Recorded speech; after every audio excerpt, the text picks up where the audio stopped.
Hi everybody, I'm Joel Gordon. I'm with the Museum of Discovery and you're watching STEAM. That's science, technology, engineering, arts, and math. And today, guess what? We're talking about robots. So when I say the word robot, what do you think of? I usually think of somebody like this. Remember him? This is one of my favorite robots from one of my favorite movies. Or maybe you think about this guy. Remember this, Dad, Mom? Yeah, we're showing our age now. Also one of my favorite robots. Or maybe this guy. You remember him? Well, is it a robot or is it just a character from a movie? I'll tell you a secret. It's both. And I'll explain that one a little later.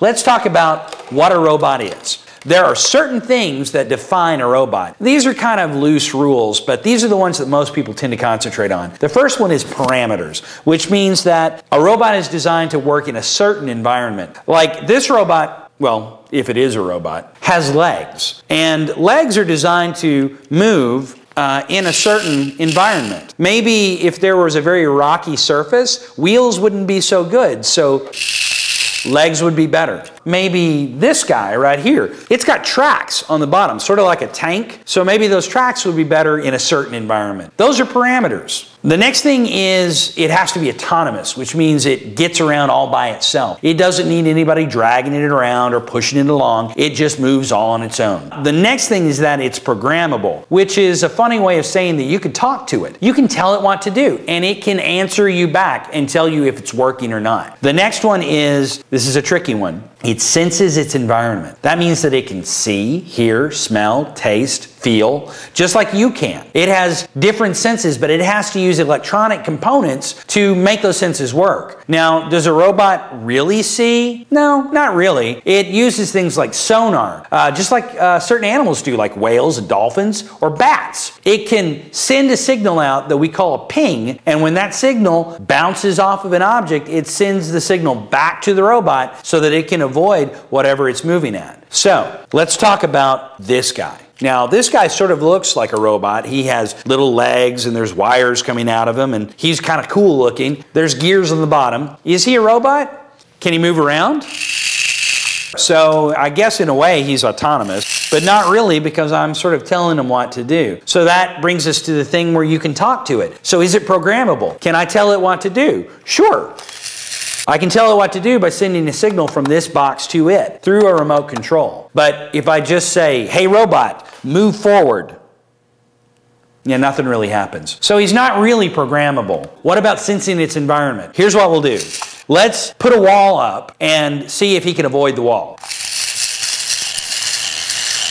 No, he's not a very smart robot. Is he a robot or is he a toy?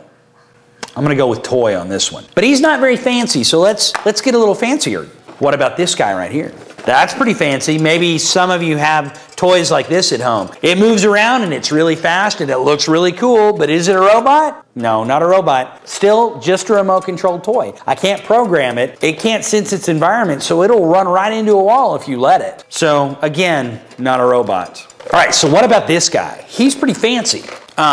He's got funny feet, which look like they're only designed to walk on very flat surfaces. He can move his head around. Oh my goodness, he makes noise. He's got a fancy tail. I think this could be getting closer to a robot. What do you think? Let's turn him on and find out.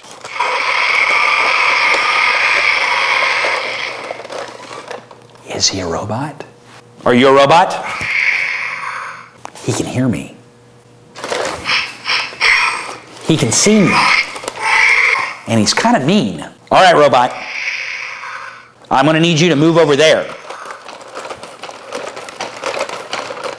More like a robot, don't you think? So, he could hear me, he could see me, and I have a remote control so I can tell him what to do. So is he a robot? Well, he's a lot closer. He's, in fact, maybe something that I might call a robot. But to me, there's one more thing that really defines what a robot does, and that's function. A robot needs to do something. We need to be able to tell it to do something very specific. Real-life robots can do amazing things, like the Mars rover. There are robots right now on Mars that are moving around Mars, and they're sending information back to Earth to tell us what they're discovering. It's built to perform very particular functions. It can dig up dirt, sift through that dirt, and look for very specific particles. It can sense the air, sort of smell it, and tell us what things are in the air, in the atmosphere. It can feel things, and it can know how they're shaped, and it can send a camera image back to us on Earth of the things it sees. Those are very specific functions, and I think that that's one thing that really defines what a robot is. Now, real-world robots, that's a completely different issue. In the real world, robots do, well, all sorts of things. One of the things that robots can do, and that robots are designed to do, is to rescue people. There are robots that are built to specifically go into buildings that have collapsed during an earthquake and look for people who have survived the earthquake and tell the rescuers where they are so that they can come in and help them out. There are robots that can dig down into an avalanche to see if anyone was buried under there. There are robots that the Army or the police force use to go into buildings where there are dangerous people and to help to figure out the safest way to go into a building and help out people who are trapped inside. All of those things happen in the real world. Now, if you're interested in the Mars rover, what you can do is go to www.nasa.gov and type in Mars rover. You'll find all sorts of information. You might even become Twitter friends with a Mars rover because they tweet regular messages. So share that with your class and with your teachers and let them know that you can do all of these wonderful things.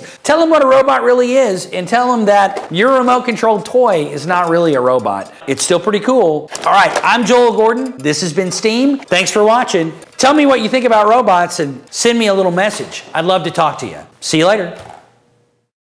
Hi everybody, I'm Joel Gordon with the Museum of Discovery, and one more time.